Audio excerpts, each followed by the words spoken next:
Bunga ilmu mekar megah, menyuluh hati bening bersahaja. Muqaddimah disampai sahibus samahah, membuka fikrah, memayungi wacana. Bayu lembut menyampai permai, menyambut hadir para sarjana. Selesai bicara pembuka damai, majlis diteruskan ke sesi seterusnya. Hadirin yang dihormati, bagi meneruskan agenda kita pada malam ini, dengan penuh hormat dan ta'zimnya, majlis menyerahkan pengendalian ucap tama dan sesi dialog intelek kepada yang berbahagia Dr. Muhammad Lutfi bin Masruh, Pensyarah Kanan, Fakulti Pengajian Islam, Universiti Islam Antarabangsa, Tuanku Syed Sirajuddin, bagi mengacara majlis ucap tama dan sesi dialog pada malam ini. Falyatafaddal mashkura wa minallahi ma'jura.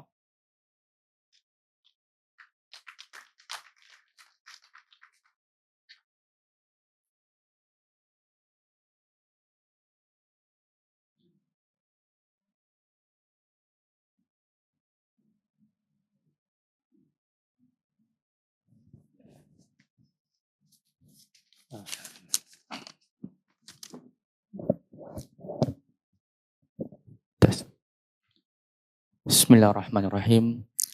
Alhamdulillahi wahdah wassalatu wassalamu ala man la nabiyya ba'dah, amma ba'd. Yang berbahagia sahibus samahah Datuk Arif Perkasa Profesor Dr. Muhammad Asri bin Zainul Abidin, yang berusaha Profesor Dr. Muhammad Rozaimi bin Ramli, yang berbahagia Profesor Dr. Haidar Nasir, yang berusaha Dr. Haji Saidul Amin, yang berusaha Profesor Dr. Irwan Aqib, yang berusaha Profesor Dr. Bambang Setiaji. Bismillahirrahmanirrahim. Terima kasih kepada Tuan Pengerusi. InsyaAllah selama 40 minit ke depan, saya bersama Profesor Haidar akan mengendalikan program dialog kita yang insyaAllah akan kita adakan bersama daripada Uni Siraj dan juga Muhammadiyah dengan tajuk Muhammadiyah Masa Lalu, Kini dan Akan Datang. Izinkan saya memulakan sebuah mukaddimah tentang sedikit pengetahuan kami akan Muhammadiyah. Kiai Haji Ahmad Dahlan rahimahullah dahulu, sepulangnya beliau dari kota Mekah membawa sebuah gagasan yang mana itu menjadi sebuah reformasi yang dimulakan daripada sebuah surau yang kecil di daerah bernama Kauman. Kemudian mendirikan sebuah organisasi bernama Muhammadiyah. Dan sekarang setelah 113 tahun dan organisasi kecil ini yang pertama dimulai dari tempat yang kecil menjadi sebuah ormas yang besar yang dengannya sejak 1912 Masehi, saat ini Muhammadiyah mengelola, menurut informasi saya Prof, sekitar 5.354 sekolah atau madrasah di seluruh Indonesia, dari tingkat dasar hingga menengah. Yang mana itu terdapat beberapa 163 kampus, 89 universitas, 41 sekolah, 27 institusi, 5 politeknik dan 1 akademi, 120 rumah sakit dan lebih kurang 231 klinik. Dan itu adalah satu capaian yang sangat besar yang mungkin di dunia ini belum ada ormas yang dapat mencapai seperti ini ya. Jadi insyaAllah tanpa membuang waktu, karena yang ceramah pada hari ini bukan saya, tapi Prof. Haidar, dengan judul Muhammadiyah Masa Lalu, Kini dan Akan Datang, saya berikan waktu kepada Prof. Waktu dan tempat kami persilakan.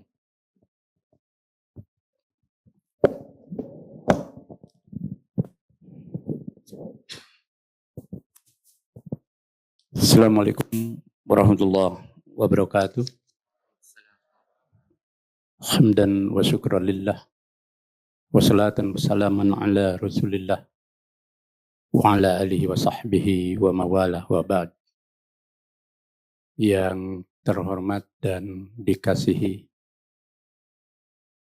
Mufti Kerajaan Perlis, Profesor Dato Arif Perkasa Dr.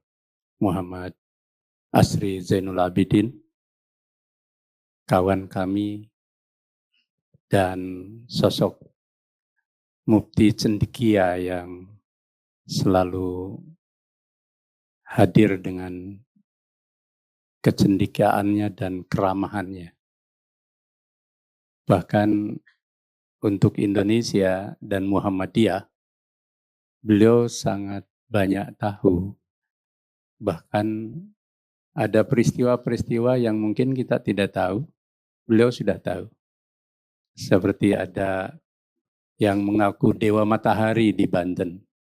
Beliau tahu ketika kami tidak tahu.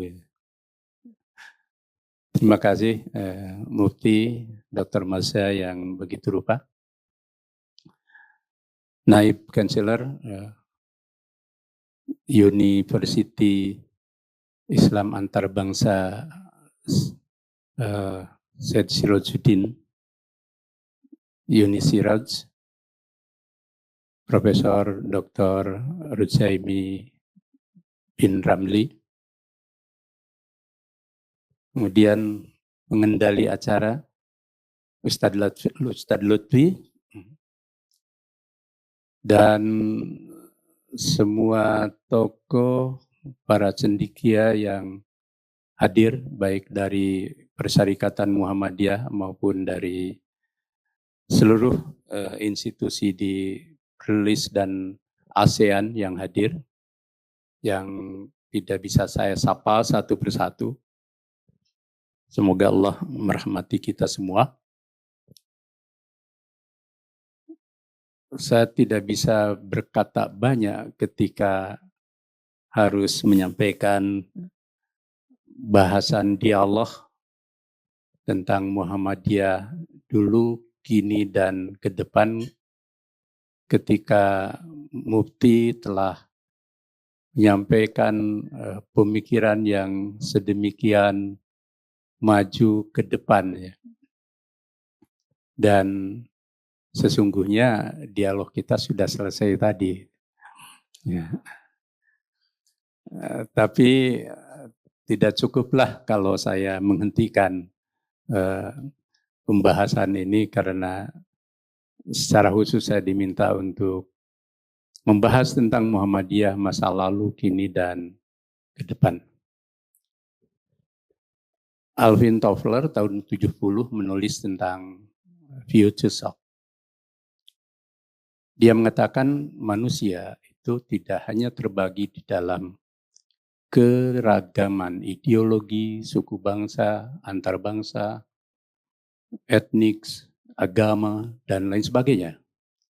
Tetapi manusia dibagi dalam zona waktu yang dia sebut the phase of time, tempo kehidupan yang dibatasi waktu.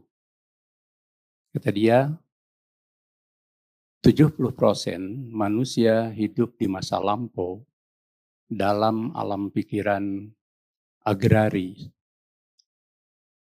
pertanian agraris, di mana mereka hidup di dalam keterikatan terhadap alam dan tradisi yang mengikat ekosistem mereka, dan banyak yang tidak bisa keluar dari ekosistem itu, sehingga orang menyebutnya sebagai tradisionalitas. Yang kedua, manusia hidup di era industrial, modern industrial, dan proporsinya sekitar 24%.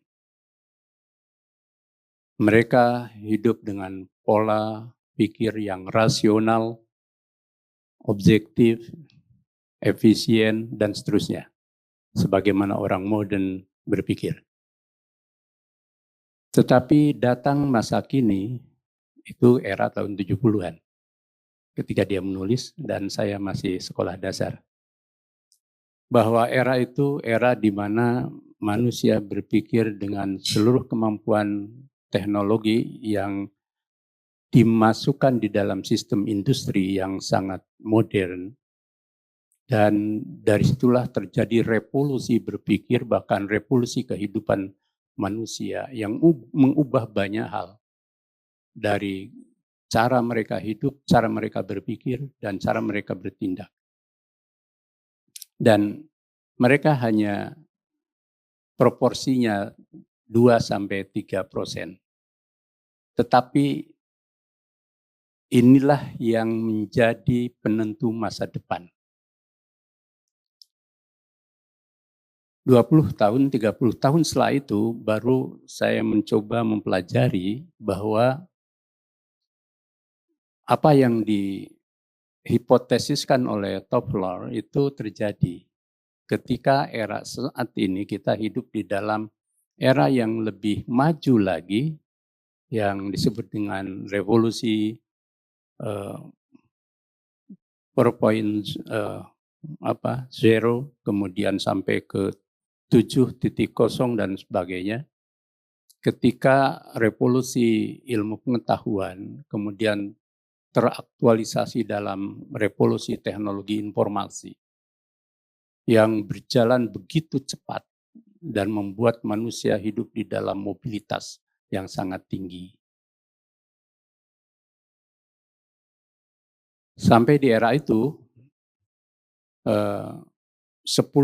terkaya saat ini, itu mereka yang hidup dari teknologi informasi dan teknologi digital yang super modern itu. Dan ternyata itu juga nanti mengubah pola pikir atau minda dalam bahasa Malaysia. Ketika seorang yang sangat kaya karena teknologi itu, misalkan dia jatuh uangnya 100 juta, dia tidak akan ambil uang itu, karena ketika dia ambil uang itu, dia kehilangan 200 juta.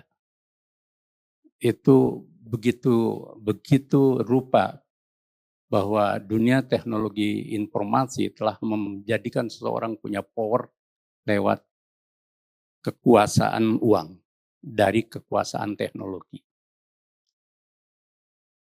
Saya membaca karya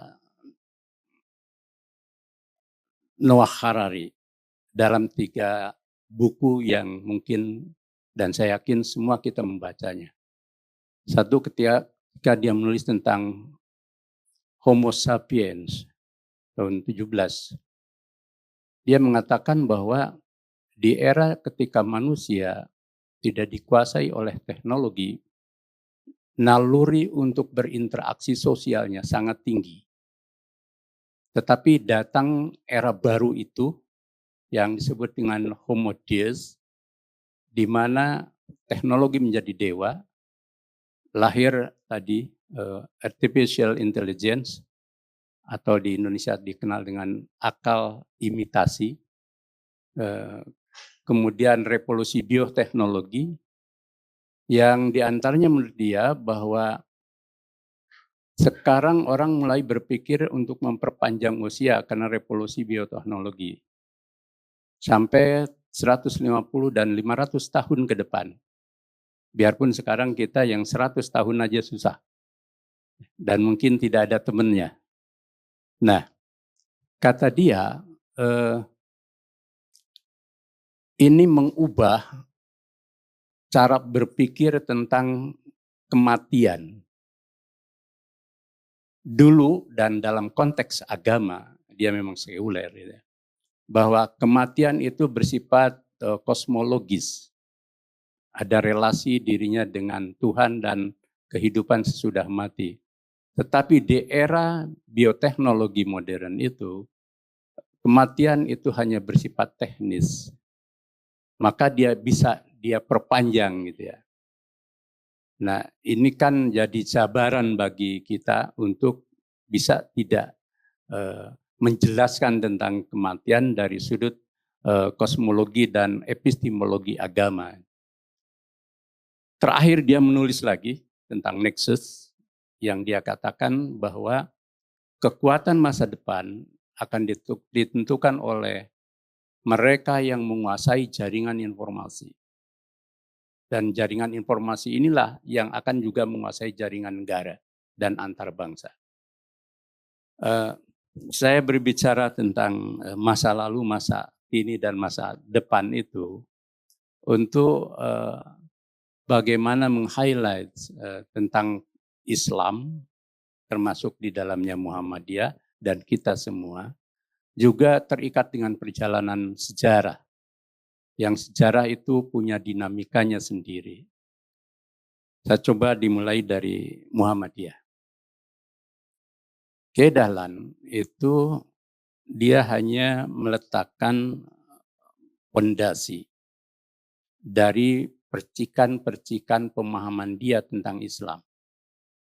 Lalu lahirlah nanti di belakang hari sebuah konstruksi tentang apa yang dilakukan oleh Kiai Dahlan itu kami sebut sebagai Islam at-taqaddumi, Islam sebagai agama berkemajuan. Orang mengatakan juga bisa disebut dengan progresif Islam, biarpun tidak identik. Karena progresif Islam juga ada konotasi liberal. Ada Prof. Junaidi ya, yang ahli dalam kajian-kajian keislaman.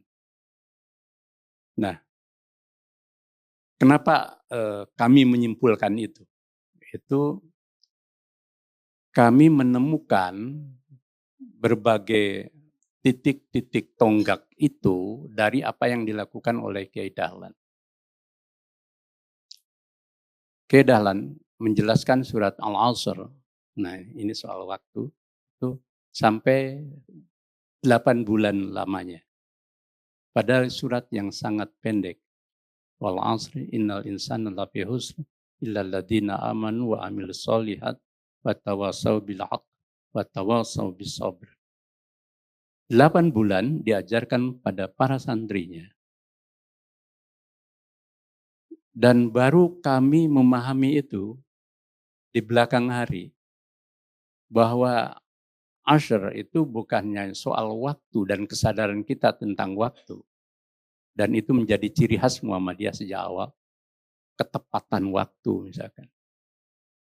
Kalau ada rapat-rapat Muhammadiyah sangat tepat waktu. Saat itu, nggak tahu sekarang. Sangat. Jadi dimulai gitu ya. Ternyata Al-Ashr itu juga punya makna as-sariyah, modernity. Yakni Islam sebagai solihul zaman wa makan. Dan itulah yang menjadi kredo kaum modernis. Tapi Kiai Dahlan menerjemahkan itu dalam konteks dan sistem perbuatan yang tersistem. Yang disebut dengan amaliyah. Amaliyah yang terinstitusionalisasi. Yang terlembaga. Jadi amal saleh gitu ya, itu kemudian diterjemahkan menjadi sebuah sistem. Lahirlah pendidikan, lahirlah hospital, lahirlah gerakan-gerakan sosial yang tadi Ustadz Lutfi begitu fasihnya menjumlahnya begitu, yang kami sendiri tidak hafal hitungannya ya. Jadi termasuk melahirkan gerakan perempuan Aisyah. Bagaimana di saat itu di Indonesia paham tentang perempuan itu dikendalikan, dihegemoni oleh paham tradisionalitas bahwa perempuan harus domestik dan paham agama yang tidak membolehkan perempuan untuk ke ruang publik, hatta untuk kepentingan dakwah sekalipun. Tapi Kiai Dahlan tahun 17 mendirikan Aisyah, organisasi perempuan Muhammadiyah yang nanti di belakang hari itu juga pergerakannya sama dengan Muhammadiyah, termasuk sudah memiliki university, rumah sakit, dan seterusnya. Dari pergerakan perempuan Islam saat itu. Dan itu ternyata lahir dari pemahaman keagamaan yang kami sebut pandangan Islam berkemajuan. Dia pernah mengatakan begini, pada awalnya agama itu bercahaya, berkilau-kilauan, bersinar. Tetapi agama kemudian menjadi redup karena para pemeluknya, karena para pengikutnya. Dan dari situlah terjadi kejumudan, terjadi stagnasi dalam beragama. Dan karena itu Kiai Dahlan memandang bahwa kita harus menjadikan agama menjadi pedoman hidup baru untuk hidup di tengah tantangan zaman saat ini dan ke depan. Sampai dia mengatakan bahwa Muhammadiyah saat ini, waktu itu tahun 1912, nanti akan berbeda dengan Muhammadiyah yang akan datang. Karena itu, setiap anggota Muhammadiyah, kader Muhammadiyah, itu harus terus mencari ilmu. Harus terus berbuat yang terbaik. Dan harus beramalia sebagaimana dirintis oleh beliau. Surat Al-Ma'un yang 7 ayat diajarkan selama 3 bulan. Dan ternyata dari situlah ketika diprotes oleh para muridnya, beliau hanya menunjukkan ambillah orang miskin, ambillah orang yatim, dan peliharalah oleh kita maupun oleh institusi yang kita bikin. Lahirlah apa yang tadi disebut. Hospital, West Huis, dan Armin Huis. Rumah miskin dan rumah yatim. Dan dari situlah penafsiran tentang Al-Ma'un itu bukan sekedar surat untuk dibaca dalam salat maupun dalam qiraah, tetapi Al-Ma'un harus diimplementasikan di dalam kehidupan dan mengubah mereka yang du'afa mustad'afin untuk terbebaskan, terberdayakan, dan termajukan. Dan mereka menjadi insan-insan yang kemudian setara dengan mereka yang lain. Dari banyak hal yang dilakukan oleh Kiai Haji Ahmad Dahlan itu, kemudian kita rekonstruksi kembali sebagai Islam berkemajuan. Kenapa sampai ke sana? Satu, dalam pandangan kami dan dalam perspektif Islam berkemajuan, bahwa secara teologis Islam itu pada dasarnya sebagai dinul hadarah, sebagai agama yang membangun peradaban. Peradaban itu adalah puncak kebudayaan tertinggi. Dan kebudayaan adalah sistem pengetahuan kolektif manusia, hasil dari kreasinya, dan kemudian melahirkan kemajuan dalam berbagai aspek kehidupan. Nah, kenapa kami simpulkan bahwa Islam sebagai dinul hadarah? Tadi Mufti sudah memberikan sekilas tentang sejarah Islam. Kita lihat pada sejarah Islam dulu sebagai sesuatu yang objektif. Karena kata sebagian orang bahwa Islam itu bisa dipahami ketika dia terbukti di dalam realitas nyata. 23 tahun beliau mengubah masyarakat jahiliyah dengan ciri merendahkan kaum perempuan, ekonomi ribawi, kemudian menyelesaikan persoalan dengan pertumpahan darah, lalu sistem sosialnya itu sangat tribal, gitu ya, menjadi masyarakat Al-Madinah Al-Munawwarah. Madinah sebagai kota tamadun itu bukan hanya puncak dari risalah Nabi, yang memang dibatasi Tuhan usia beliau, tetapi juga awal dari dibangunnya peradaban Islam. Tadi betul, biarpun sejarah kemudian dipahami oleh kita sebagai sejarah kekuasaan, dan hampir banyak kehidupan bangsa-bangsa memahami sejarah adalah sejarah kekuasaan, tetapi dalam banyak sisi itu kan sejarah yang diakronik. Tetapi sejarah dalam konteks kebudayaan, sejarah kebudayaan, kemudian sejarah dalam konteks ilmu yang melahirkan sosiologi, ilmu pengetahuan, dan sebagainya, itu tidak menghalangi orang untuk memahami banyak sisi substantif dan mendalam dari sejarah itu. Kalau dari sejarah kekuasaan, Khulafaur Rasyidin, Umayyah, Abbasiyah, Fatimiyah, sampai Utsmaniyah, dengan segala macam dinamikanya, termasuk dinamika pertumpahan darah. Tetapi di luar itu, sebagian tadi sudah disampaikan oleh Mufti, setelah masa Khulafaur Rasyidin, ada fase-fase yang sangat penting. Lahirlah ulumul Quran, ulumul hadis, fikih, usul fikih, dengan 4 madhab yang sangat kuat dan para imam yang sangat ternama.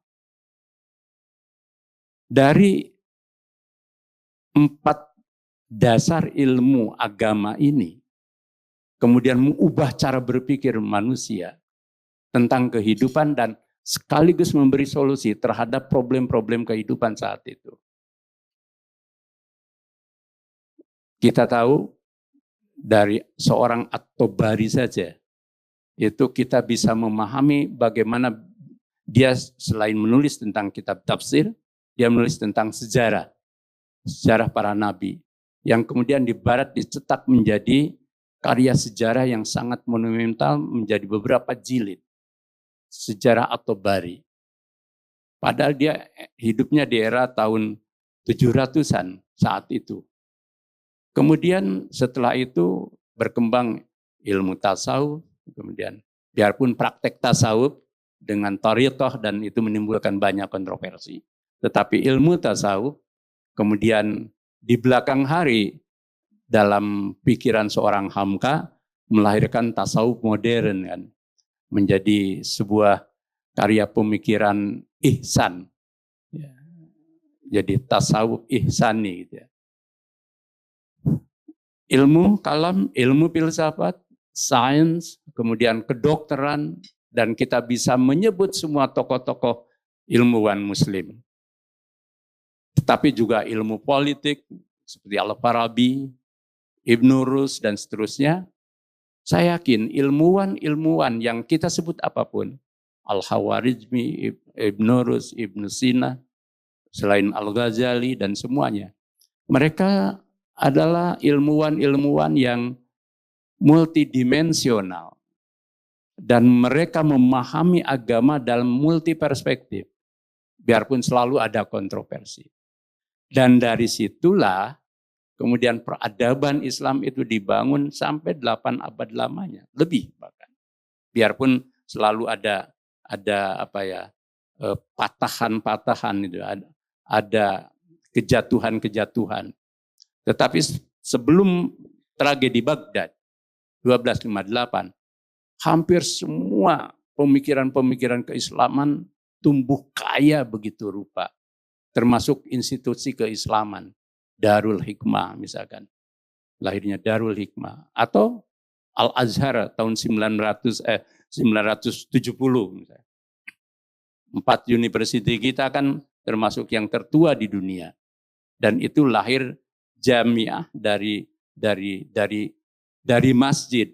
Dari masjid melahirkan university. Kita lihat ya, tadi di Spanyol misalkan, masuk ke Spanyol tahun 11, kemudian kejayaan di tahun 13-14, Spanyol jatuh tahun 1462, lalu berganti dengan Utsmaniyah sampai tahun 1924. Saya yakin puncak peradaban Islam ini merupakan eksemplar buat kita saat ini untuk kita rekonstruksi, nah gitu, untuk kita jadikan bahan transformasi. Dan itulah yang kami lihat, kami pandang, dan kami proyeksikan di Muhammadiyah untuk membangun peradaban ke depan yang sebenarnya Muhammadiyah ini belum berseberapa. Muhammadiyah ini baru merupakan milestone, baru merupakan tonggak perjalanan yang ke depan 1 abad lagi kira-kira Muhammadiyah harus menjadi organisasi besar yang mendunia. Karena ini baru tonggak dalam perjalanan 1 abad. Tetapi memang memerlukan rekonstruksi. Yang kedua, pemahaman tentang Islam memang juga perlu rekonstruksi. Sesuai tentu dengan pandangan ar-ruju' ilal Qur'an wa sunnah wal ijtihad yang itu. Kenapa? Dalam pandangan Muhammadiyah, kenapa kami menyebut bahwa Islam sebagai dinul hadharah, agama yang membangun peradaban? Karena surat pertama, wahyu pertama adalah Iqra. Dan Iqra di situ adalah Iqra yang propetik, Iqra yang tauhidi. Iqra bismi rabbikal ladzi khalaq, khalaqal insana min 'alaq, Iqra wa rabbukal akram, alladzi 'allama bil qalam, 'allamal insana ma lam ya'lam. Kita tahu sejarah Yunani kuno, Romawi kuno, Mesopotamia, mereka telah meletakkan dasar terbangunnya peradaban. Tetapi tidak jelas pondasinya. Aristoteles itu agamanya apa? Kita nggak bisa melacak. Sebagian orang menyebut jangan-jangan dia nabi. Tapi dia pengikut Nabi di era siapa kan itu. Jadi, tetapi datanglah Islam, Nabi Muhammad, yang kemudian seakan-akan meneruskan dari jejak kemajuan peradaban sebelumnya. Tradisi Iqra kan ada di Yunani. Sangat kuat. Lahir filsafat.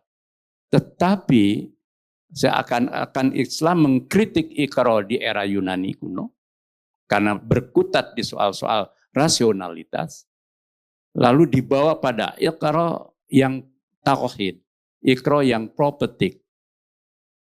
Cuman persoalannya kita sekarang ini bagaimana mengkonstruksi Iqra itu menjadi sebuah epistemologi kehidupan kita dan kosmologi kehidupan kita untuk membangun peradaban. Ini proyek besar yang Muhammadiyah sendiri berpikirnya mungkin baru 25% lah, Mufti. Dan semua hadirin.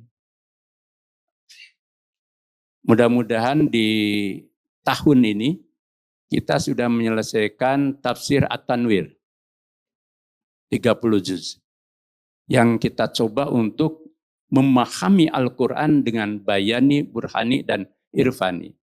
Tapi bayani, burhani, dan irfani tidak sebagaimana Al-Zawiri lagi. Kita mencoba beyond dari itu. Biarpun selalu ada kekurangan pada setiap tafsir. Karena dari Iqra saja kita bisa sampai pada kesimpulan bahwa Islam adalah agama yang melahirkan peradaban. Bagi yang membaca karya terakhir Steven Pinker tentang Enlightened Now, dia merekonstruksi peradaban Barat itu terdiri dari reason, rasionalitas, kemudian science, ilmu pengetahuan, and humanism, dan kemanusiaan.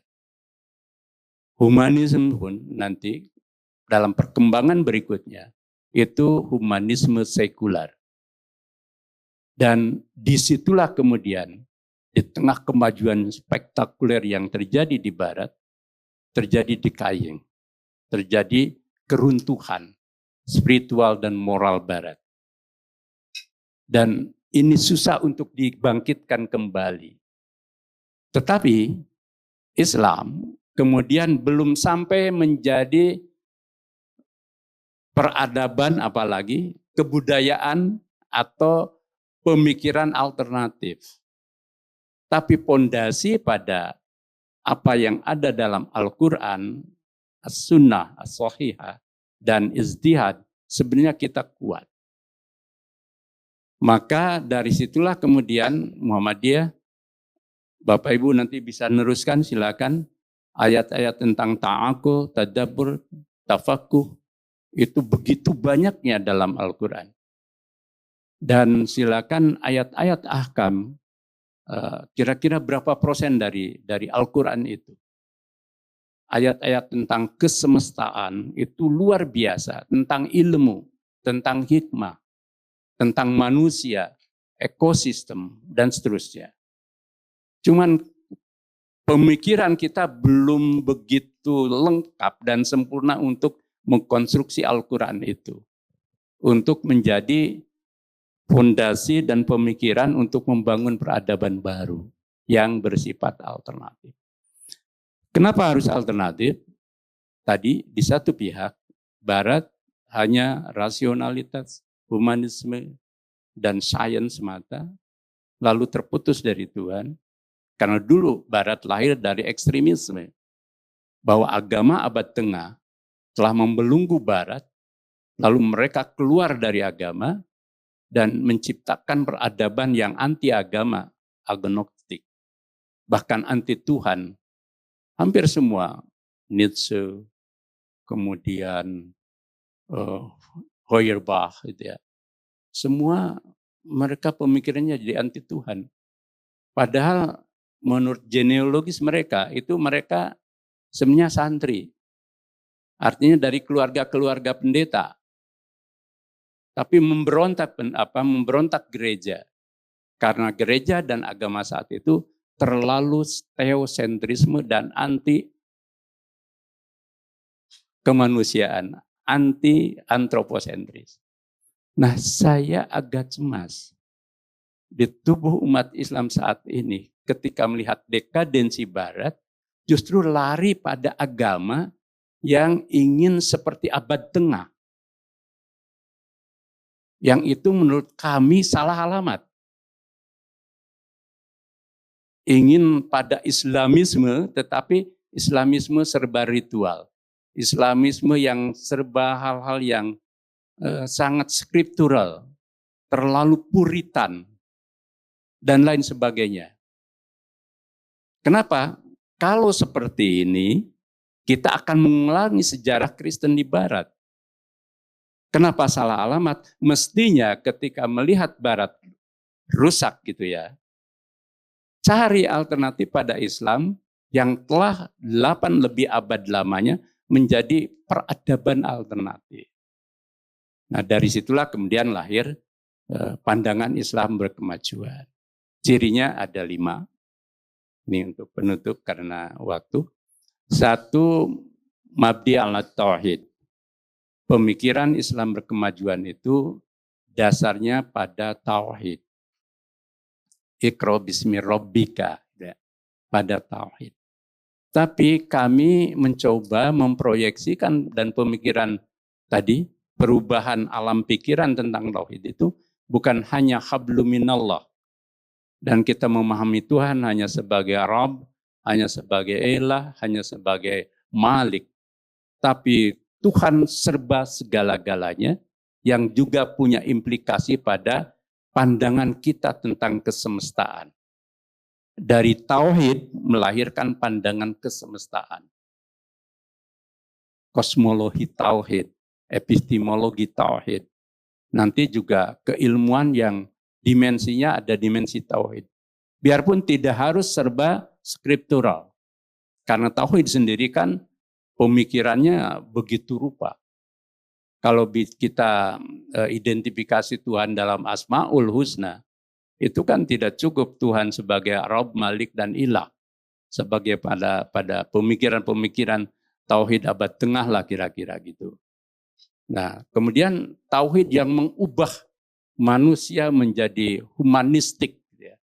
Tapi humanistik yang islami, yang membawa nilai-nilai Tuhan. Wallahu fi awanil abdi madamal abdu fi awani ahihi, kan begitu. La yu'minu ahadukum hatta yuhibba li ahihi ma yuhibbu li nafsih. Ini pancaran tauhid. Kita peduli terhadap sesama karena atas nama Tuhan. Bukan kita menghakimi orang atas nama Tuhan. Bahkan seorang pelacur pun dalam kisah Islami bahwa dia masih berhak untuk beragama dan diampuni Tuhan. Ketika pada saat yang sama, para ulama dan kita semua gampang sekali menghajar orang karena kesalahannya. Jadi itu tauhid yang kita, bahkan tauhid harus mencoba juga memahami apa yang sekarang dihadapkan pada realitas, misalkan climate change, ya. Kenapa terjadi perubahan lingkungan dan iklim yang merusak dunia? Sampai Skelton mengatakan bahwa perubahan iklim itu karena memang kesalahan epistemologi manusia modern yang memandang alam itu hanya objek. Islam kan tidak begitu. Wala tufsidu fil ard ba'da islahiha dan seterusnya. Bahkan alam harus kita rawat. Tapi juga alam harus kita olah. Jangan biarkan dia. Untuk apa? Untuk kemaslahatan hidup manusia. Yang kedua, arruju ilal Quran wa sunnah. Arruju ilal Quran wa sunnah, ya dengan pemikiran tidak sebagaimana terjadi di abad pasca kejatuhan Baghdad. Saat itu memang bisa dipahami.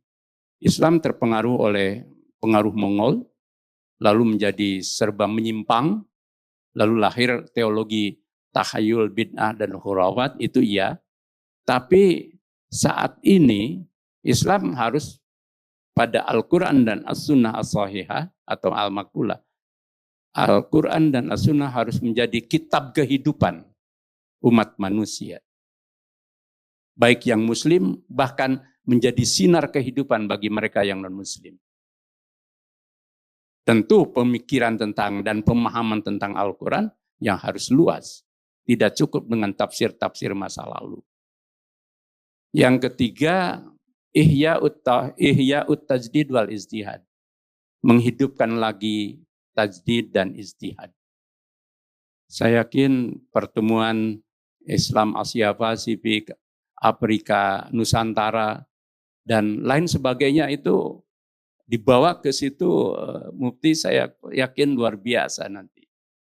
Menghidupkan kembali tajdid dan ijtihad. Termasuk memahami kenusantaraan. Yang sering di negeri kami, di Indonesia itu terlalu sempit. Hanya jejak tentang kebudayaan masa lampau. Yang kebudayaan masa lampau itu dikritik sendiri oleh seorang pujangga besar di Jawa, yakni W.S. Rendra, bahwa budaya Nusantara yang diagung-agungkan di Pulau Jawa itu, menurut Rendra, itu seperti kasur tua, kasur lapuk gitu ya kalau bahasa. Kasur lapuk itu banyak binatang kecilnya itu, apa namanya? Ya pokoknya itulah. Jadi padahal hampir pada umumnya di Nusantara, di Jawa gitu, Jawa spesifik. Jawa ini kan 56% dari etnik Indonesia. Lalu 20% Sunda,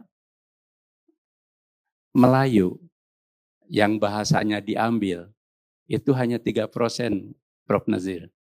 Tetapi hebatnya Indonesia justru yang diambil bahasa Melayu. Nah, yang ternyata dengan bahasa Melayu kita bangsa serumpun masih bisa berkomunikasi biarpun ada perbedaan. Jadi di sana sini masih ada gitu ya. Tapi itu Jadi kenusantaraan pun perlu kita tajdidkan gitu. Kita izdihadi supaya apa? Supaya kita tidak hidup dalam kasur tua. Kemudian yang ketiga, wawasan Islam berkemajuan itu mengembangkan wasatiyah Islam. Nah sekarang kan hampir di dunia muslim, wasatiyah sudah menjadi alam pikiran global lah, universal. Tapi Muhammadiyah ada catatan. Memahami wasatiyah Islam, bukannya Islam yang damai, Islam yang humanis, Islam yang toleran, Islam yang merekat cinta dan kasih, Islam yang membangun kebersamaan, tapi Islam yang juga membawa kemajuan hidup. Karena asli ayat itu, surat dan ayat Al-Quran yang selalu menjadi rujukan, wa kadzalika ja'alnakum ummatan wasata litakunu syuhada'a 'alan nas. Bukan hanya ummatan wasata, tapi litakunu syuhada'a 'alan nas. Bahwa umat yang tengahan itu, umat yang moderat itu, dia harus menjadi syahid, menjadi saksi sejarah, menjadi pengukir sejarah, menjadi penentu masa depan. Jadi bukan hanya Islam yang damai dan toleran dan sebagainya. Itu catatan Muhammadiyah dan menjadi referensi Muhammadiyah. Dan yang kelima, ciri dari Islam berkemajuan adalah mewujudkan, mengimplementasikan risalah rahmatan lil alamin. Islam menjadi rahmat bagi semesta alam. Kita dihadapkan pada berbagai problem kehidupan saat ini, seperti disampaikan oleh Mufti. Ekonomi global juga sekarang sedang sedang terancam oleh berbagai fluktuasi dan turbulensi. Politik sudah mengalami bukan hanya stagnasi, jalan buntu politik global. Saya pernah menulis tragedi genosida di Gaza. Bukan dilihat dari segi agama, dari segi modernity, dari segi sejarah modern bangsa-bangsa, itu sebenarnya sudah kematian modernitas. Karena apa? Manusia modern dalam bentuk state, entah itu Amerika, Inggris, Prancis, semua yang ngaku mereka menjadi bangsa modern, mereka telah gagal menghentikan genosida baru. Padahal mereka dulu meratapi kejadian Auschwitz, peristiwa dibunuhnya kaum Yahudi. Sampai kaum Yahudi mencari tempat negara pun susah, dan akhirnya dibawa ke Israel. Itu kan peristiwa Auschwitz. Berapa? 7 juta Yahudi dibunuh setelah Perang Dunia Kedua. Tapi kok mengulangi kembali hal yang sama dengan objek yang berbeda. Berarti selama lebih dari 70 tahun pasca Perang Dunia Kedua, modernitas telah gagal untuk membangun humanisme dan menyelamatkan umat manusia. Dan disitulah Islam yang rahmatan lil alamin. Yang kedua, fenomena Islamofobia. Umat Islam menjadi korban dari Islamofobia. Itu berarti juga bahwa di era modern, cara berpikir manusia modern masih barbar terhadap agama. Tapi juga menjadi catatan buat kita kaum muslimin. Lepas dari kontroversi seorang Tariq Ramadan, untuk menghadirkan Islam yang adaptif terhadap kebudayaan setempat. Di Eropa misalkan, bagaimana Islam harus bisa sejalan dengan pola pikir budaya Eropa tanpa mengubah dirinya secara prinsip. Sampai dia menyesali seorang Keith Stephen, seorang penyanyi ternama, mengubah namanya menjadi Muhammad Islami, Yusuf Islami. Biarlah dia mesti tetap menjadi Keith Stephen, tetapi menjadi Muslim dan penyanyi ternama. Nah itu satu contoh dari tidak harus seperti itu Islami gitu ya. Jadi itu catatan di balik kita juga terus harus memperjuangkan bahwa Islamofobia adalah kegagalan modernitas Barat terhadap agama. Seakan-akan agama persis sama di abad pertengahan. Itu beberapa hal yang bisa saya highlight tentang Muhammadiyah masa kini, berangkat dari masa lalu, dan mudah-mudahan bahwa kehadiran Muhammadiyah di Perlis ini, di Malaysia ini juga dapat membangun kebersamaan kita untuk peradaban Islam, bahkan peradaban dunia ke depan, khususnya peradaban bangsa serumpun yang jujur ada banyak kelebihan kita, tapi masih banyak kekurangan kita, bangsa serumpun itu. Maka harus kita coba rekonstruksi kemajuan Islam dari jejak masa lalu, tetapi untuk mau doa ke masa depan. Sebagaimana ayat Al-Quran, Ya ayyuhalladzina amanu taqullah wal tandur nafsu ma qaddamat lighad wattaqullah innallaha khabirum bima ta'malun. Assalamualaikum warahmatullahi wabarakatuh.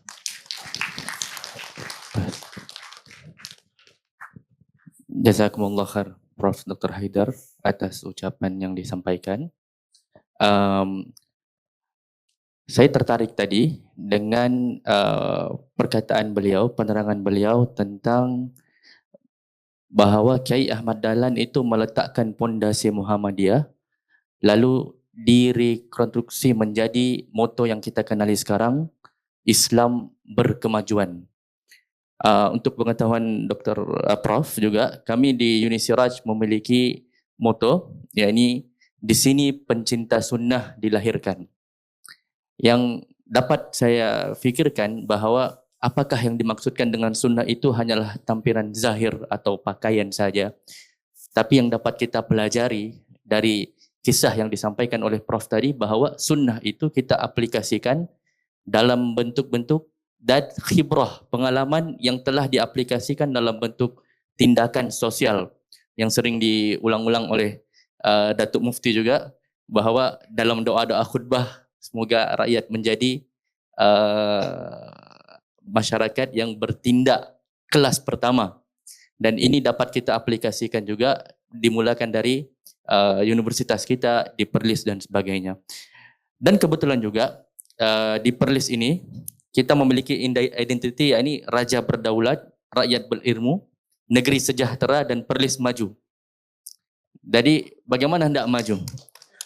Itu tidak didapatkan kecuali dengan cara yang tadi disebutkan tadi.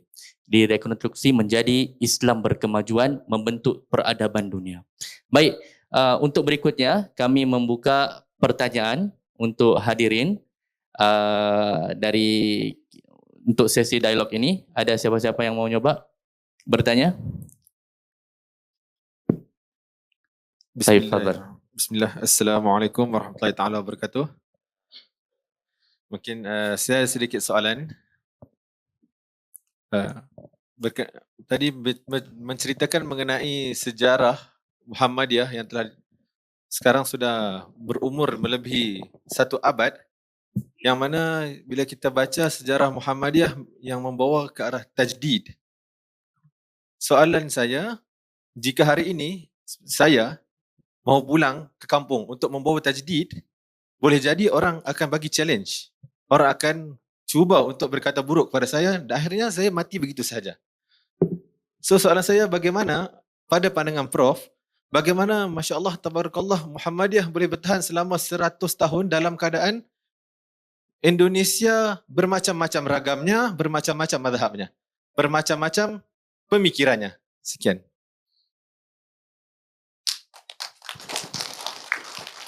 Terima kasih Ustaz Ali. Sama, Kiai Dahlan juga dulu ketika menggagas tajdid itu nyaris bukan hanya terasing, tapi bahkan mau terbunuh juga. Ya. Beliau pernah dilarang ke Banyuwangi, satu daerah di East Java, Jawa Timur, itu yang dekat ke Bali, Denpasar. Dilarang untuk ceramah ke sana.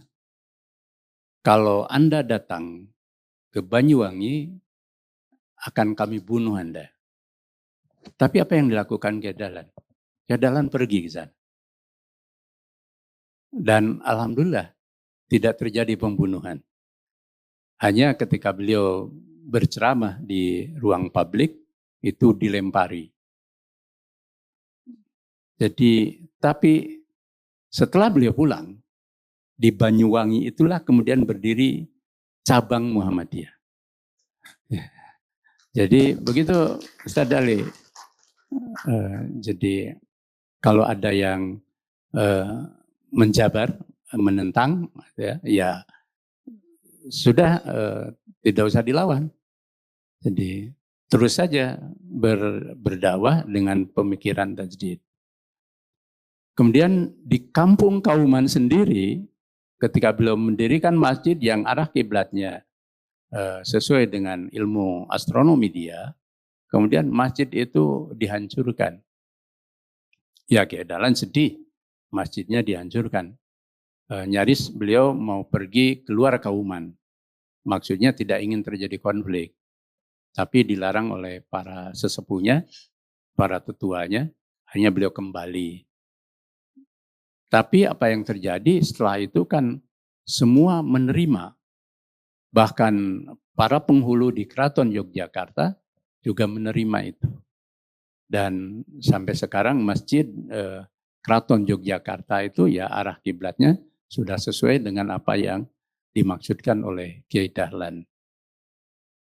Jadi selalu ada challenge ya ketika kita mau berdakwah membawa tajdid.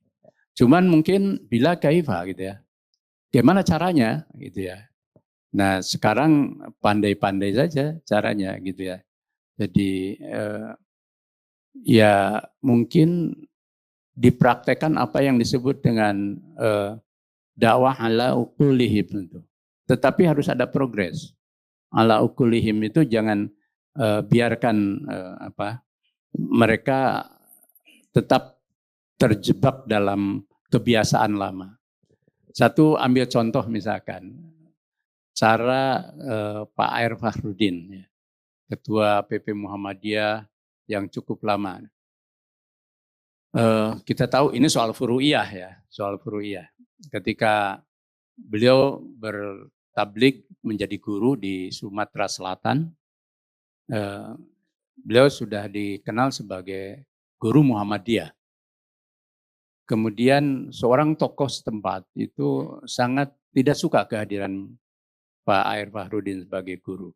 Dulu Muhammadiyah itu punya, sekarang juga memang, Madrasah Muallimin, Dato Mufti.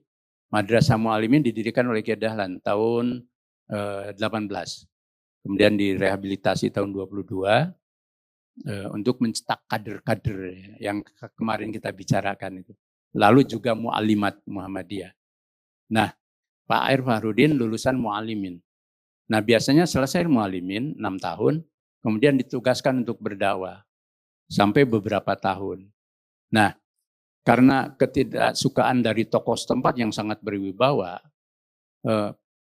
Pak Air tidak terlalu memperdulikan, tetapi tidak menentang. Setiap pagi, Pak Air lewat depan rumahnya. Padahal dia bisa lewat tempat lain. Dia lewat terus, Assalamualaikum, dan tak pernah dijawab salamnya. Tapi terus, mungkin orang berpikir ini orang agak gila gitu kan. Tapi Pak Air tetap bersalam. Apa yang dilakukan oleh seorang tokoh ketika menghadapi seperti itu, lama-kelamaan dia akhirnya menyapa. Nak guru ini mengajar di mana, aslinya mana, dari situlah kemudian terjadi interaksi. Kalau kita kan baru 2-3 kali ada mukamal sama aja sudah pergi kita ya. Dia tetap lewat aja gitu kan. Itu cara beliau berdakwah. Terus akhirnya diterima. Tapi masyarakat sekitar itu kan kalau pengajian di malam Jumat itu selalu yasinan. Ya baca surat yasin baik kan, enggak adalah. Tapi kalau yasinan terus kan enggak beranjak dari surat yasin kan itu.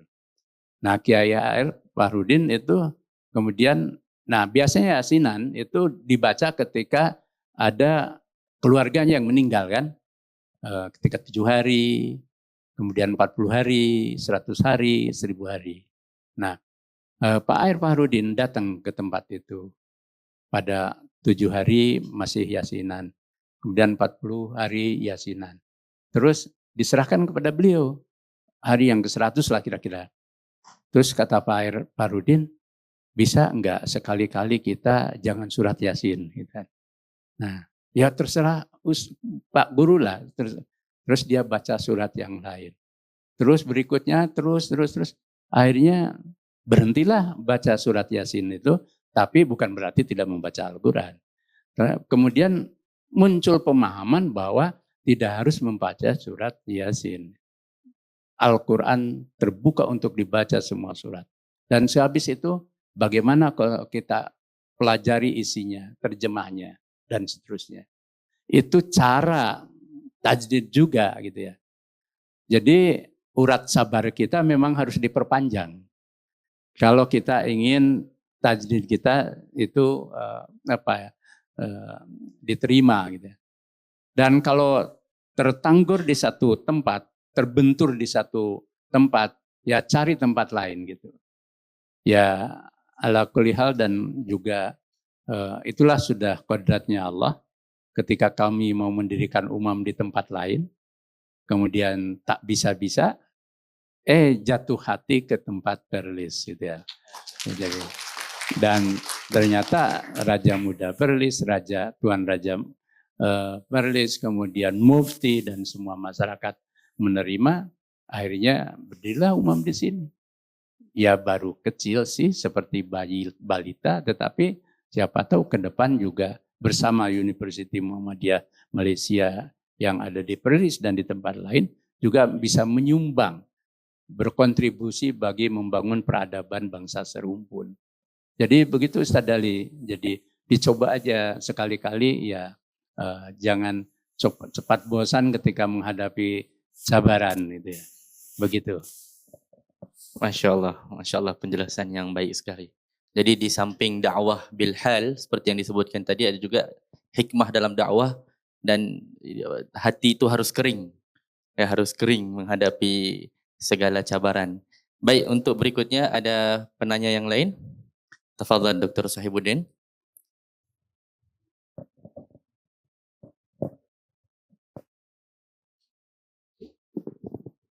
Assalamualaikum warahmatullahi wabarakatuh. Saya Sahibuddin Laming dari Makassar. Sementara berkhidmat dengan Unisiraj. Ada sedikitlah kira-kira 2 pertanyaan. Simple dan insya Allah senang. Prof tadi sedikit banyak bernuansa dengan pemikiran tentang teknologi dan seterusnya ya. Kita dalam konteks Indonesia yang sekarang ini penduduknya lebih kurang 296 juta. 4 juta sudah jadi 300 juta ya, kira-kira begitu. Nah, dengan teknologi yang ada sekarang ini yang laju, pantas, kira-kira Muhammadiyah mendepani anak-anak kita di Indonesia ini, kira-kira apakah akidah keimanan mereka ini tidak lupus, tidak hilang karena kelajuan zaman sains dan teknologi? Apa peranan organisasi Muhammadiyah? Itu yang pertama.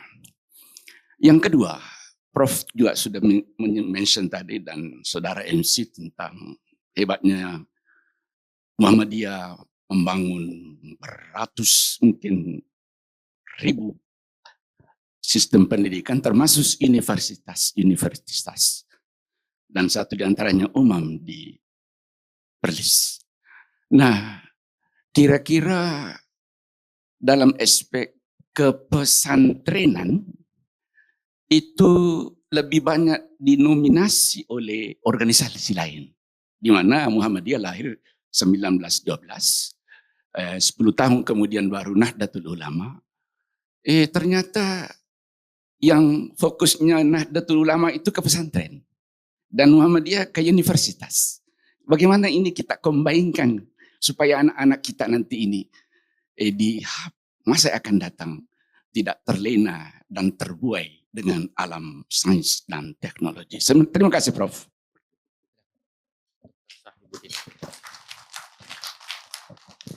Terima kasih Pak Sohibuddin ya. Dr. Sohibuddin yang asli Makassar ya. Tapi sudah lama di Malaysia. Kami mencoba untuk menjadikan Al-Islam dan Kemuhammadiyahan sebagai pemikiran keislaman untuk menjadi konten dari baik penyelenggaraan lembaga pendidikan maupun juga menghadapi era teknologi informasi dan era digitalisasi atau sistem digital yang sekarang luar biasa itu ya.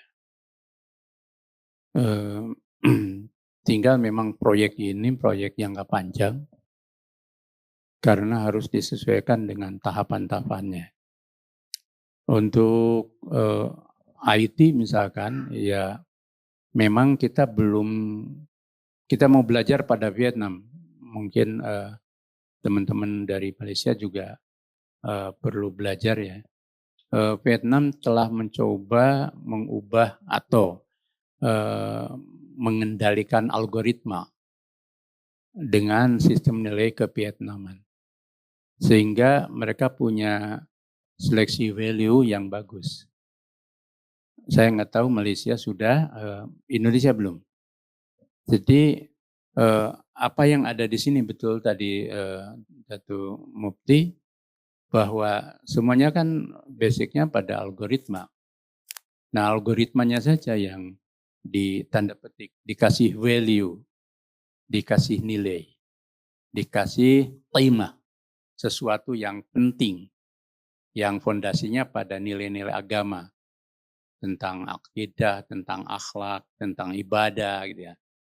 Nah, saya yakin nanti generasi balita sampai yang remaja tua belia gitu, mereka mulai menyerap dari teknologi itu. Nah, ini proyek besar sebenarnya. Nah, kami minta juga Majelis Pendidikan Tinggi yang punya jurusan-jurusan IT untuk punya program bagaimana Al-Islam ke Muhammadiyah itu jadi content value, nilai untuk algoritma yang kita pakai lah minimal di lembaga pendidikan maupun dalam kehidupan sehari-hari. Untuk dunia media sosial susah. Saya tidak tahu di Malaysia, di Indonesia itu liberal sekali. Media sosial itu liberal sekali. Tapi tadi betul bahwa kita bisa berdakwah lewat media sosial. Dan itu bisa sebenarnya, asal ekosistem kita bangun. Misalkan Muhammadiyah. Muhammadiyah alhamdulillah itu telah berhasil membangun ekosistem tentang bagaimana kita bermuhammadiyah, berpersyarikatan.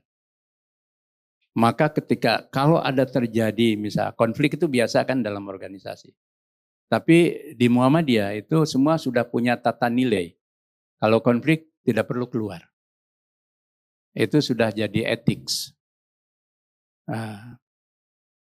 Tapi mungkin di organisasi lain saya tidak tahu bahwa itu malah bisa jadi sesuatu yang merasa bagus gitu dari segi demokrasi, bahwa menunjukkan itu organisasi terbuka sampai konflik pun tidak harus ditutup-tutupi. Tapi bagi kami Ustadz Prof. Junaid, Lebih baik kami dianggap konservatif, asal sistem ini terjaga. Ya, tidak apa-apa. Toh tidak semua harus liberal. Sekali-kali kita ini hidup di tengah modern jadi konservatif juga gitu kan. Tapi konservatif yang punya value yang bagus, punya nilai yang bagus. Jadi kan tidak harus bahwa semuanya itu sesuai dengan takaran universalisme gitu. Yang universalisme itu juga sudah tolok ukur mereka juga misalkan. Kemudian misalkan soal LGBT misalkan. Kami tidak ingin genit-genit untuk ikut arus. Ya kami menentang itu. Nah, jadi karena apa? Kalau tidak ada pagar nilai itu, ya orang everything goes gitu ya. Apa saja boleh gitu ya. Jadi itu maka kita harus punya kebudayaan alternatif. Jadi kita coba itu Pak Syihabuddin, kemudian yang mungkin jadi cabaran kita semua, jadi challenge kita semua, bagaimana sistem teknologi informasi yang lebih luas itu bisa kita kendalikan. Tapi ini kan terkait dengan state misalkan masalahnya. Untuk mengontrol algoritma kan juga ada regulasi state ya. Di Indonesia misalkan ada di Kementerian Informasi dan Digital. Di Malaysia mungkin ada kementerian apa gitu kan. Kalau tanpa itu ya saya pikir kita akan meniru seperti orang lain apa. Padahal kan bukti-bukti sudah nyata yang ditulis oleh Francis Fukuyama tentang The Great Disruption. Gitu ya. Jadi petaka besar dalam kehidupan masyarakat Barat, khususnya di Amerika, dalam hal nilai, akibat terporak-porandakannya sistem sosial kehidupan. Jadi kita harus belajar dari situ, termasuk sistem kehidupan keluarga. Jadi sistem kehidupan keluarga yang harus tetap kita pelihara, qu anfusakum wa ahlikum nara. Gitu ya. Yang kedua, pesantren. Nah, pesantren itu sekarang bertumbuh banyak, Pak Syihabuddin, ada 449 pesantren Muhammadiyah. Tapi kami tidak ingin pesantren itu kembali ke masa lampau tadi, ke 70%. Jadi, karena apa? Kritik Kiai Dahlan secara tidak langsung tanpa mengeluarkan kata-kata. Ketika Kiai Dahlan mendirikan sistem madrasah dengan sistem pendidikan Islam modern, sesungguhnya dia mengkritik secara tidak langsung terhadap sistem pesantren lama. Di mana kelemahannya apa? Satu, pesantren lama itu mengajarkan agama dalam dimensi yang sangat terbatas lah, sempit gitu ya. Hanya fikih, usul fikih dan seterusnya. Kemudian juga tidak mengintegrasikan ilmu. Nah, saat itu kan begitu ya. Jadi lalu Kiai Dahlan mendirikan madrasah. Nah, maka apapun bentuknya di Muhammadiyah sekarang, ada bentuk madrasah seperti muallimin, muallimat, kemudian ada sekolah Muhammadiyah, SMA Muhammadiyah dan seterusnya. Sekarang ada pondok pesantren Muhammadiyah, semuanya sistemnya apa? Sistem pendidikan Islam modern. Bukan sistem pendidikan Islam ke masa lalu gitu ya, ke salafi. Jadi salafi dalam makna pesantren salafiyah itu gitu ya. Kecuali itu untuk kegiatan non formal ya silakan aja orang untuk belajar di pesantren tahfidzul Quran misalkan dan seterusnya. Jadi kita mencoba ke situ, jadi tetap sistemnya sistem pendidikan Islam modern. Jadi hanya, nah gitu, catatan apa yang disampaikan oleh Hefner, dia mengatakan bahwa setelah dia seminar di Turki tentang, dia menjelaskan pendidikan Islam modern di Muhammadiyah di Indonesia. Dia mengatakan bahwa Muhammadiyah kurang mempublish apa yang dilakukannya dalam pelaksanaan pendidikan itu ke ranah global. dalam bentuk bahasa Arab, bahasa Inggris, Prancis dan sebagainya, dan seminar-seminar global gitu, sehingga kalah nama gitu. Dari Turki misalkan. Padahal apa yang dilakukan menurut Hefner di Muhammadiyah di Indonesia itu luar biasa majunya gitu ya. Jadi itu satu catatan dari Hefner. Jadi atau dalam bahasa peneliti Korea itu Jung ya, dia mengatakan Muhammadiyah Indonesia itu kurang sombong. Jadi kurang sombong kata dia. Karena dia Muhammadiyah tidak biasa nuliskan apa yang dia lakukan. Dia tidak menuliskan apa yang dia lakukan. Nah mungkin ini jadi catatan buat kami untuk tadi reformasi pesantren tetap pada pesantren yang modern. Tapi ya modern dalam prinsip-prinsip Islam. Terima kasih. Terima kasih Prof. Baik, mungkin untuk pertanyaan selanjutnya kita sudah dari Malaysia, dari Indonesia, mungkin teman-teman dari Singapura. Kita ada Prof. Khairuddin Al-Junid. Ada apa-apa yang ingin disampaikan? Kita ada Ustadz Syekh Hudzaifah dari Muhammadiyah Singapura. Tafadhal, silakan. Ini lebih dekat nih. Tak apa, mau mana aja.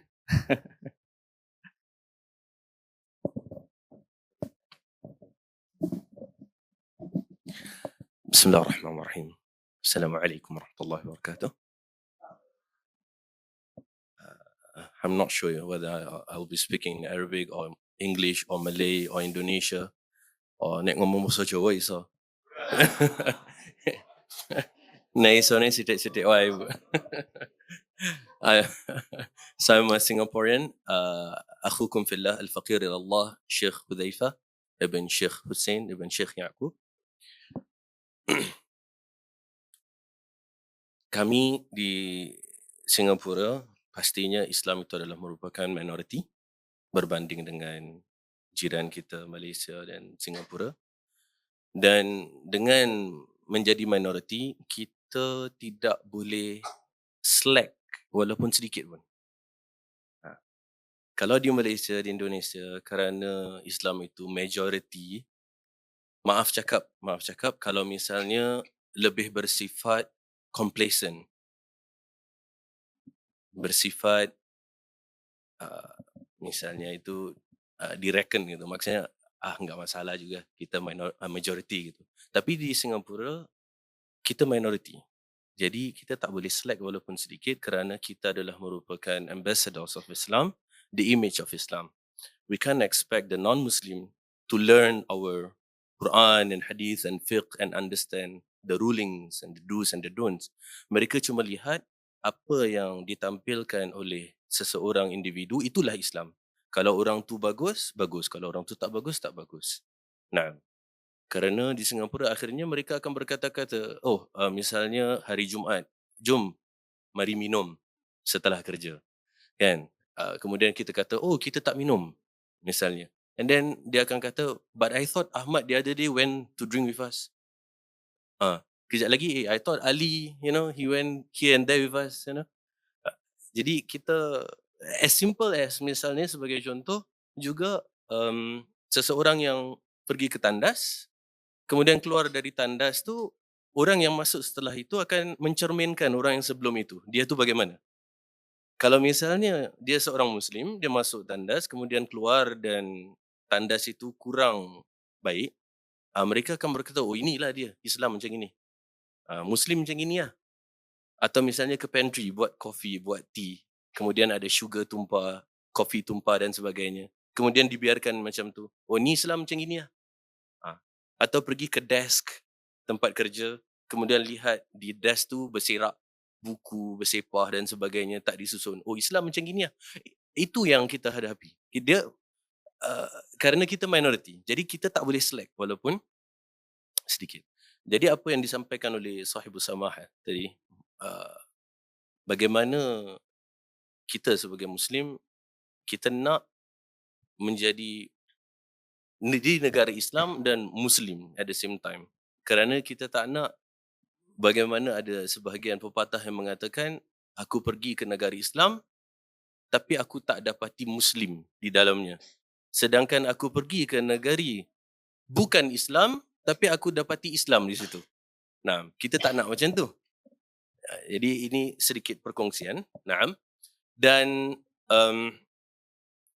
Alhamdulillah, thumma alhamdulillah, ana sendiri di Singapura di Muhammadiyah Islamic College, Singapore. Dan pengajaran kita adalah berbasiskan medium bahasa Arab dan bahasa Inggeris full. Alhamdulillah. Dan dengan itu, Masya Allah, Tabarakallah, Allah telah membukakan pintu atas izin Allah di mana ramai daripada mu'allaf datang belajar di Muhammadiyah Islamic College. Nah, kerana kita menggunakan medium bahasa Inggeris, mengajar pelajaran agama, akidah, tafsir, hadis, sirah, semuanya dalam bahasa Inggeris. Dan kita dapati ramai daripada mu'allaf berupa Protestan, Katolik, Atheist, Hindu, Buddhis, semua datang.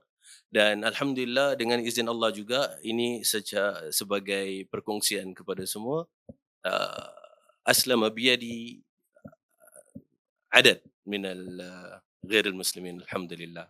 Telah masuk Islam beberapa, ambil syahadah dengan anak sendiri, Alhamdulillah, dan kita bimbing, kita ajar mereka. Persoalan anak adalah di platform dunia sekarang atau di geopolitik yang kita ada Nusantara, apakah peranan Muhammadiyah di dalam berdakwah kepada non-Muslim?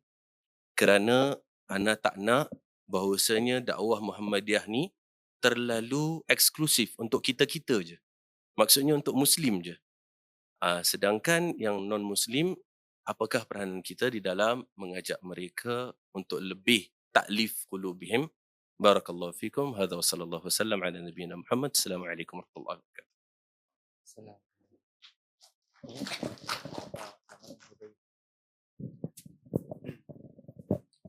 Baik, Huzaifah ya. Mungkin sekali-kali kita passing over. Jadi yang minority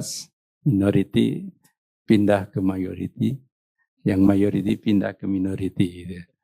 Nah, sehingga punya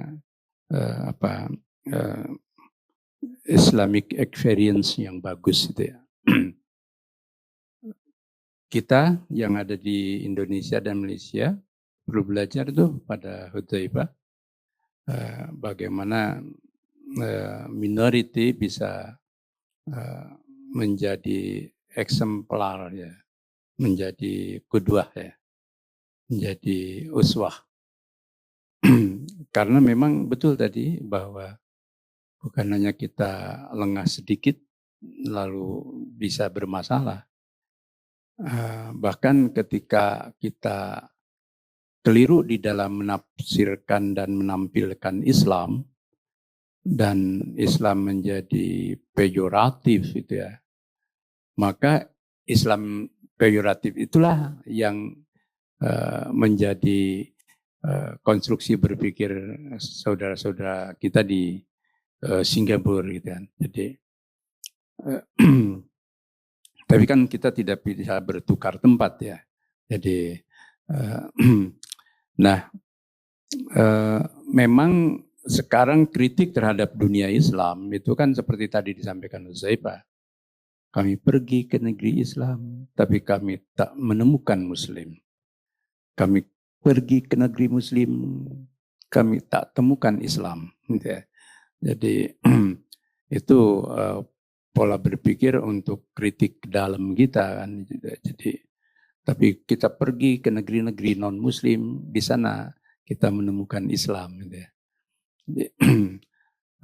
bagaimana 10 negara yang paling sejahtera itu semuanya non-Muslim ya. Sejak dari Finland, Norway, Swiss, ya, kemudian Denmark, ya, dan seterusnya. Gitu ya. Hampir semua negara Muslim, biarpun ada yang kaya, tetapi tidak berbagi dengan mereka yang tak berpunya ya. Jadi ini problem dunia Islam ya. Tapi ya ini agenda kita bersama gitu ya. Jadi Begitu juga di Asia Tenggara, saya yakin memang perlu ada betul Datuk, bahwa perlu ada seminar-seminar, pertemuan-pertemuan yang menyamakan persepsi dan pandangan keislaman di Asia Tenggara misalkan.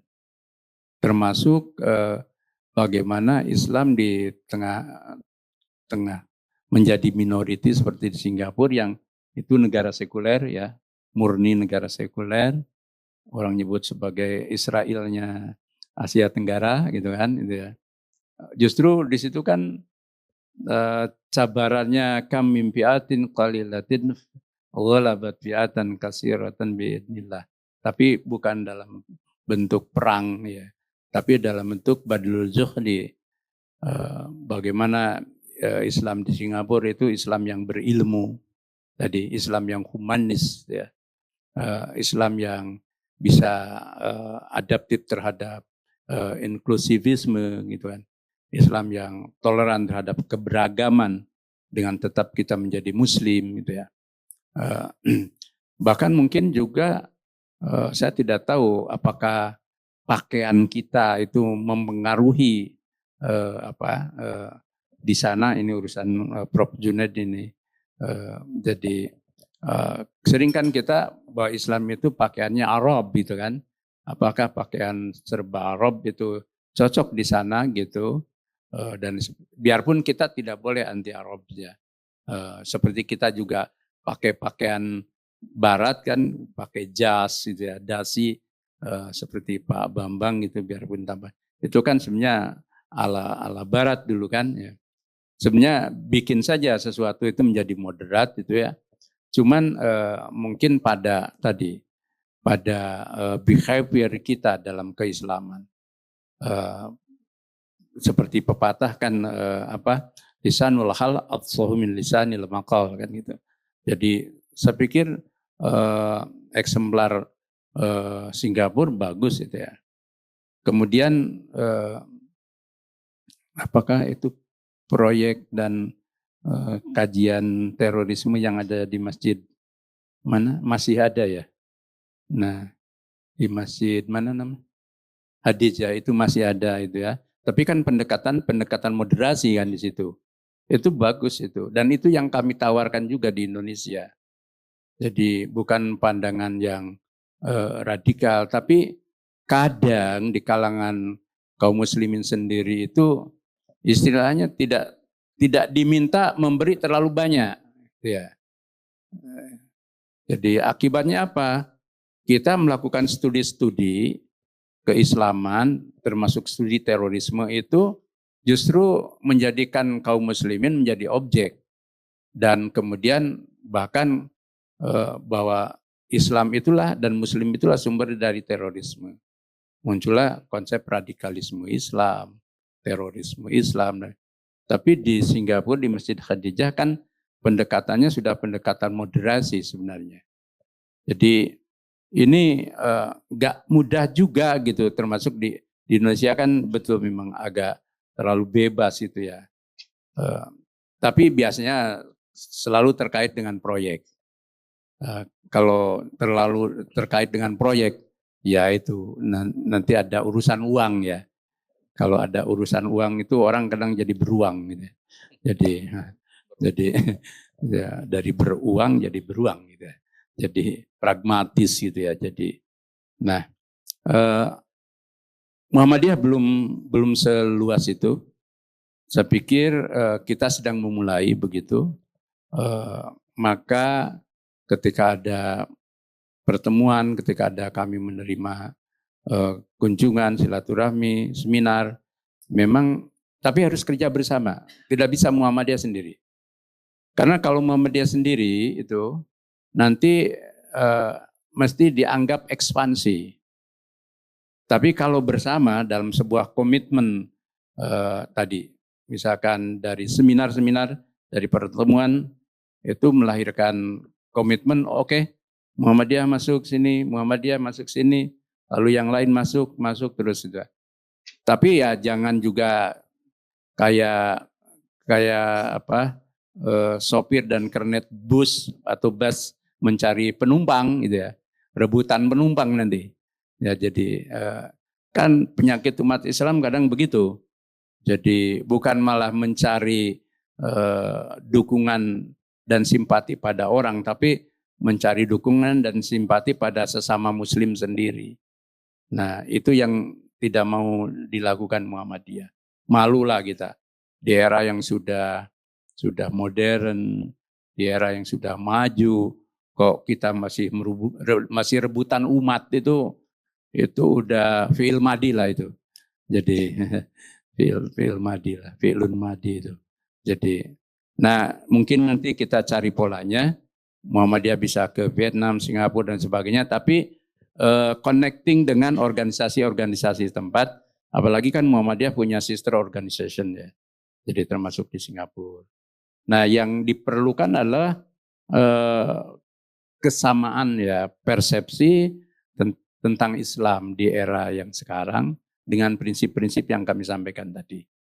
Jadi termasuk saya yakin Islam berkemajuan akan cocoklah di Singapura juga kan. Karena pada dasarnya seateis seorang siapapun atau kelompok masyarakat, seagnostik orang dan kelompok masyarakat, pasti mereka suka kejujuran, suka terhadap trust, suka terhadap orang baik, gitu kan? Suka terhadap orang yang toleran, suka terhadap orang yang moderat, suka terhadap orang yang selalu berbuat yang humanistik pada siapapun, yang mau peduli, yang mau berbagi. Nah gitu kan. Jadi, nah bagaimana ini kita jadikan sebagai role model dakwah kita, menghadirkan Islam yang aktual dalam kehidupan nyata. Termasuk siapapun orang, agamanya, ideologinya suka terhadap kebersihan. Nah, tapi kita kaya soal kebersihan, an-nadhafatu minal iman, tapi prakteknya ya kalau ingin uji forensik terhadap umat Islam, pergilah ke tandas-tandas setiap orang Islam. Nah, disitulah apakah kita ini an-nadhafatu minal iman atau justru sebaliknya gitu. Jadi itu aja yang kita pakai. Terima kasih.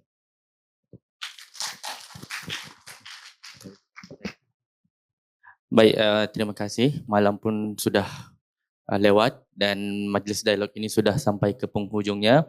Saya peribadi mengucapkan jazakumullah khairan. Terima kasih kepada perkongsian Profesor Dr. Haidar Nasir, dan harapan kami Dr. Prof secara peribadi, semoga pertemuan ini bukan hanya mempererat ukhuwah di antara kita, tapi juga menggeliatkan kolaborasi yang nyata dalam pendidikan, penelitian dakwah dan khidmat sosial. Itu sahaja, saya berikan waktu sepenuhnya kepada MC. Allahul muwaffiq wa hidayah, wabillahi taufiq wa hidayah. Assalamualaikum warahmatullahi wabarakatuh. Waalaikumsalam warahmatullahi wabarakatuh.